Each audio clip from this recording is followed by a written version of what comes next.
Welcome to today's watercolor demonstration where we'll be painting a house with the main subject or the main focus being light and shadows, and we're going to try to make some really cool effects with light coming through the treetops. I'll be using mainly 4 brushes, so we have at the top down synthetic brush, a squirrel mop brush, thinner brush, and a Chinese brush. So we'll start with pre-wetting the paper, and the reason why I do that is because I want to have I want to make very soft lights areas on the where the light will be, and I want the paper to stay moist for a longer time. So yeah, I'm just using a natural sponge, and I simply pre-wet the face here, surface, and then I will let it just sit and dry for a couple of minutes so that generally the sheen is gone. And as I always do, we just start off with simply putting down our lightest values. And one tip that you can try is to paint the lightest colors and paint the warmer colors first. But generally, of course, we're going to start from the top and going down. This painting is at a slight angle, I would say probably 5 degrees. And I'm going to start off with the sky here, and I'm using a Antwerp blue and erythrine blue, and I'm just painting basically the thing that is furthest in the back, so the sky. And I go down to the horizon line pretty much, and I leave out the house. I paint around the house, and I also mix up a little green color here to kind of make it all fuzz and blend into the sky. This is where a lot of the tree lines and the branches will be. So I'm just softening up these edges a little bit here.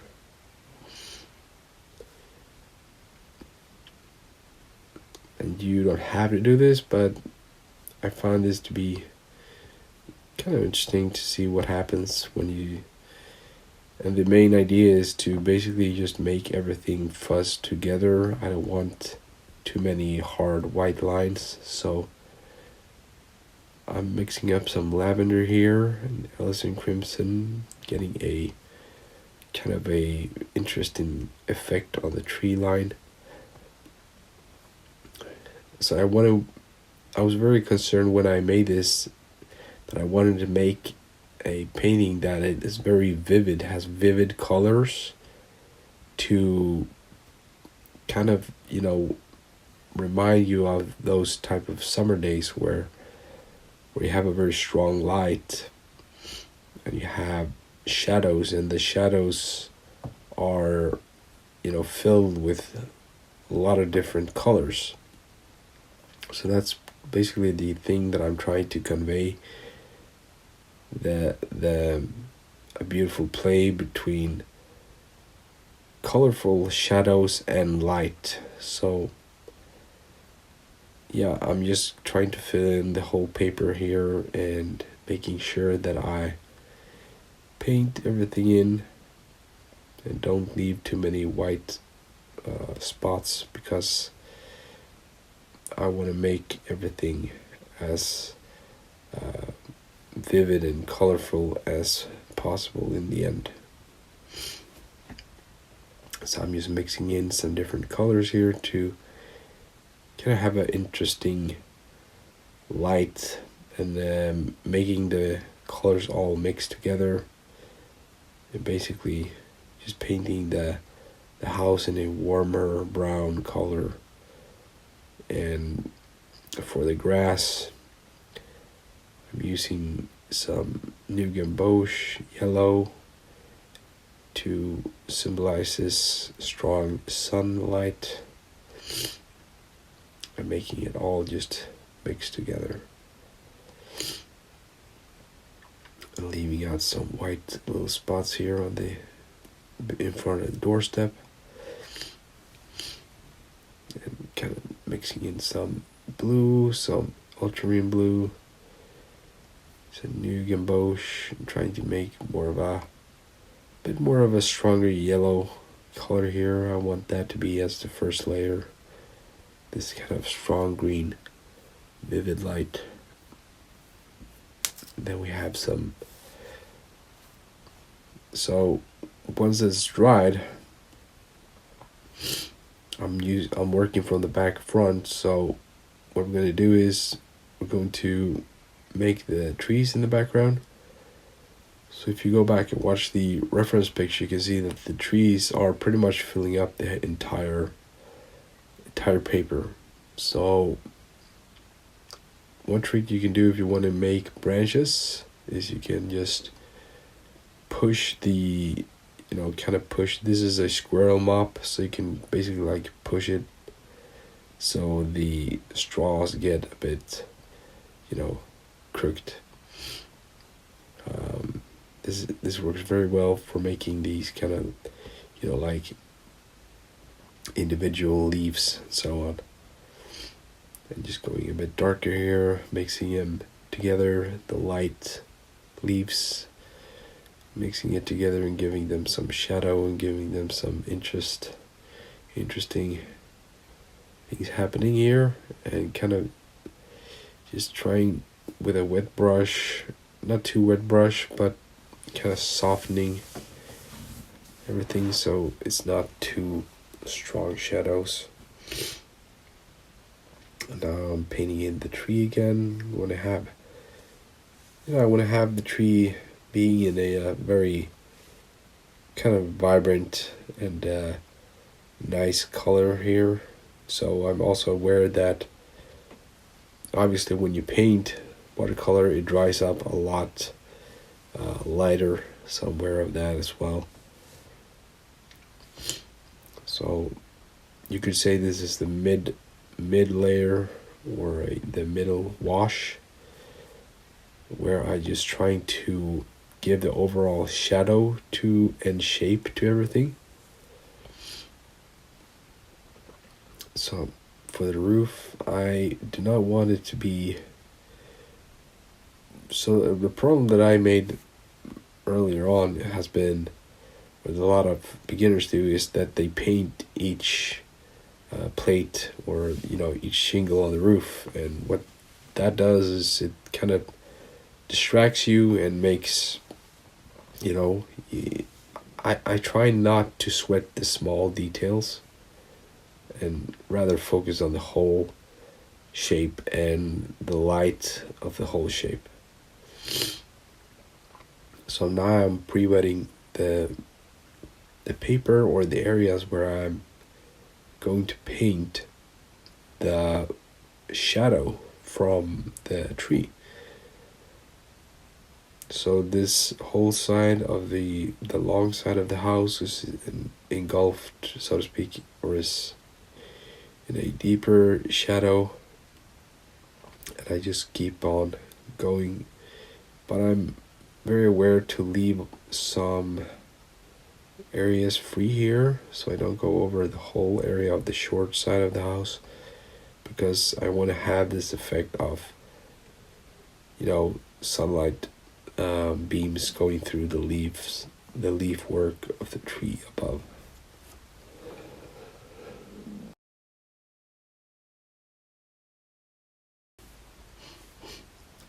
So I'm just keep on painting here,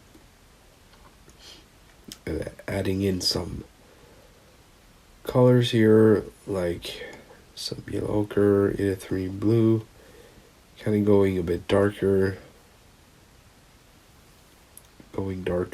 so it's still wet, and just basically trying to mix the color, let the colors mix together on the paper.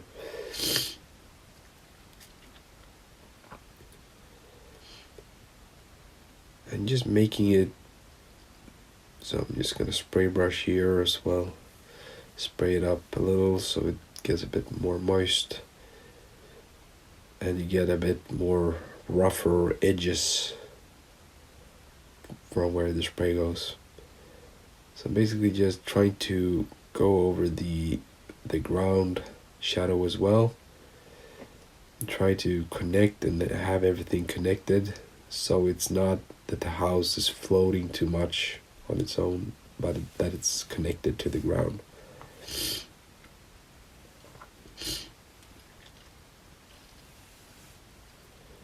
So I'm just trying to give the ground layer, the grass layer, this sense of, that is a large shadow that has been created from the tree, and basically creating these holes of light that's peeking through.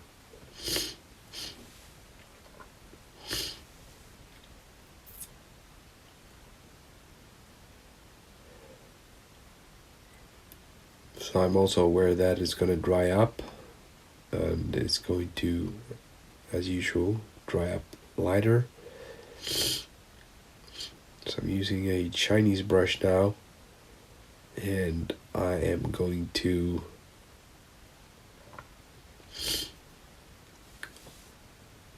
mix together some yellow ochre, burnt sienna,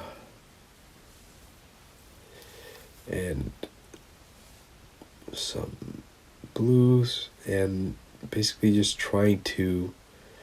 So this is a very tricky part of watercolor that can be very hard actually. So if the paper has to be moist still, and I'm just trying to indicate some windows and the doors here on the right side of the house. So it's still quite fuzzy. It's fuzzy, but it's not super wet.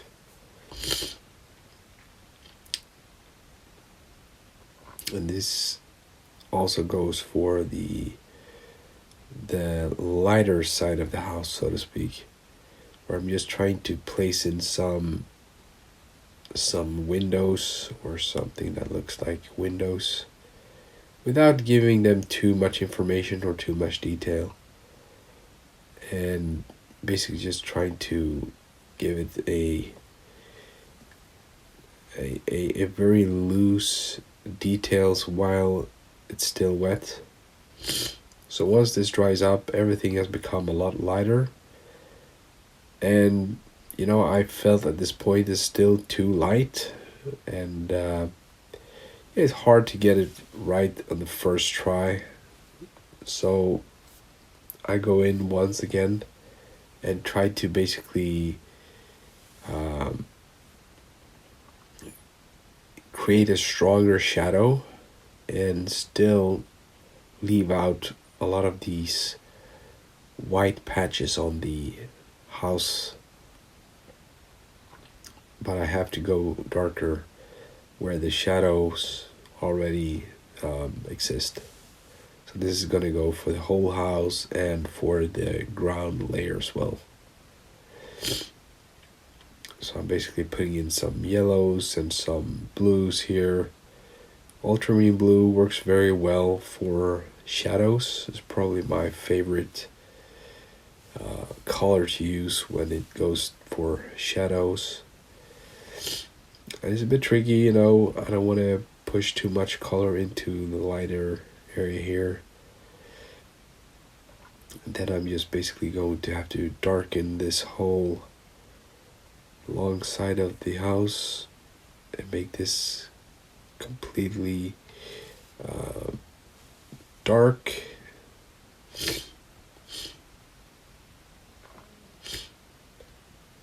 So as I said, the colors that I prefer using is ultramarine blue for shadows. And I usually mix it up with either yellow ochre or burnt sienna or alizarin crimson or other colors basically. But ultramarine blue yeah, it has a bit of a granulating, it becomes almost like a texture, which is not always great, especially not for skies, but for materia, so to speak. I find that ultramarine blue can work really, really well. So now I'm just going through here again on the ground layer.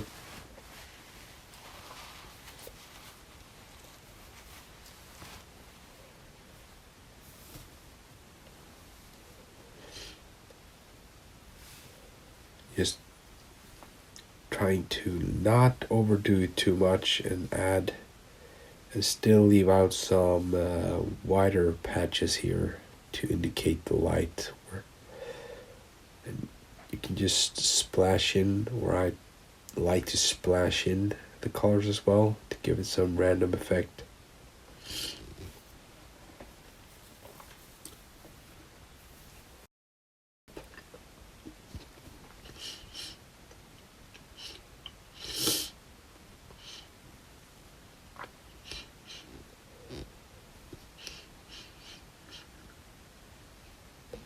I could see that the tree here was not dark enough. I'm just trying to make the tree and everything dark enough and synchronize with the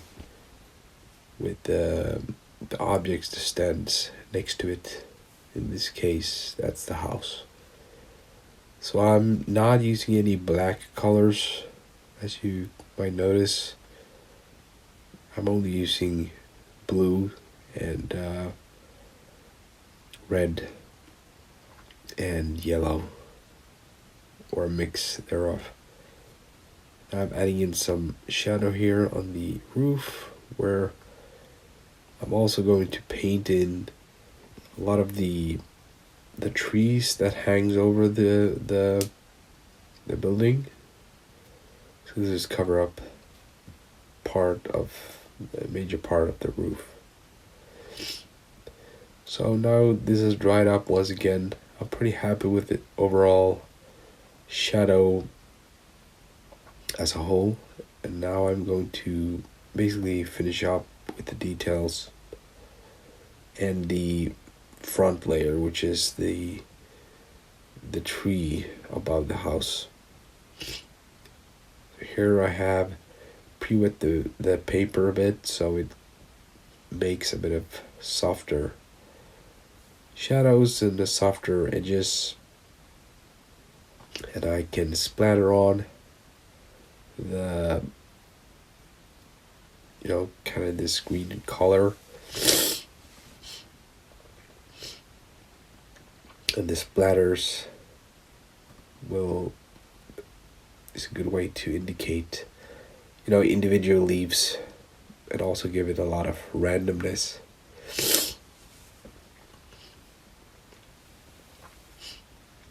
So I want to make sure that the tree is dark enough, but also contains some highlights to indicate where the light hits the leaf work. I also noticed that the background here behind the house needs to come a bit darker to kind of lift out, and that will help to lift out the house itself.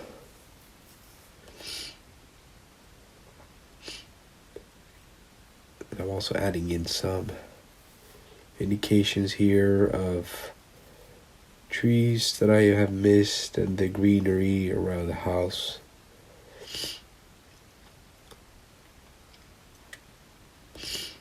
So I let the tree dry just to make sure that I can go in and make further stronger edges on the tree itself as well as on the house.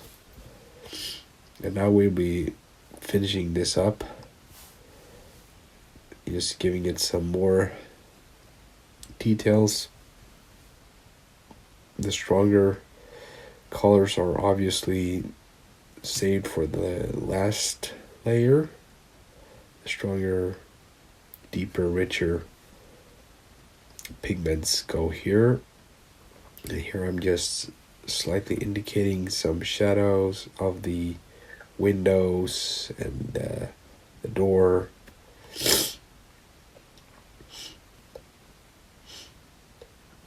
And careful to not overdo the details there, because I don't want the eyes to go there too much. Just adding some object here, some pot or flower pot beside the house or whatever. And I'm keep squinting my eyes to see if it all looks right and what needs to be darker. So the stairs and the foundation of the house needs to be darker. I actually haven't painted that in really, so I'm going to make that stand out a bit more. The foundation of the house. And adding in some stronger touches of shadow here, the foreground as well.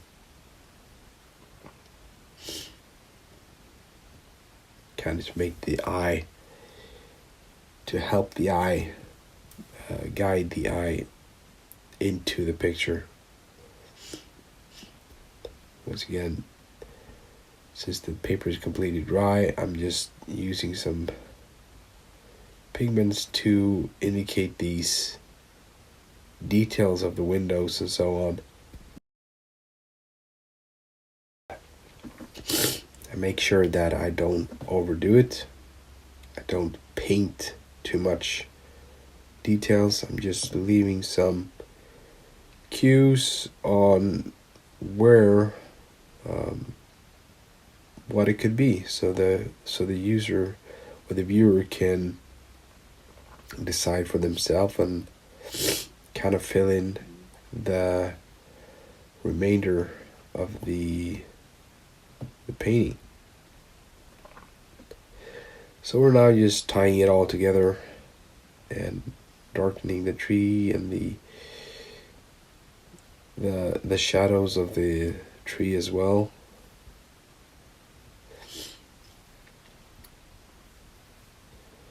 Adding in some more colors here as well, giving some interest.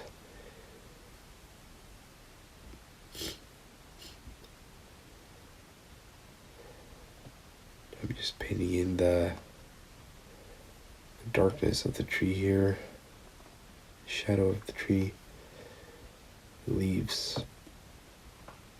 So I want it to be clear that it's basically just covering up the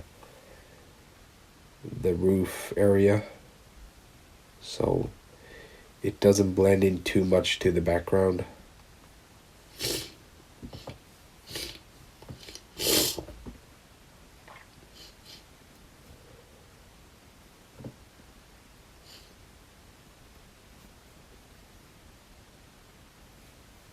I can squint my eyes again to see if it looks correct, if it looks believable. I'm just adding in some more random shadows and squint my eyes even more to, as I said, just see that it looks balanced. So I noticed that I could put some more warmth and light into the roof area here, and then we're gonna be done. So I'm just adding in a warm yellow ochre layer here, very thin layer here, to indicate the warmth of the roof. So that pretty much sums it up. Thank you so much for watching, guys. I hope you find this useful, and good luck with your painting.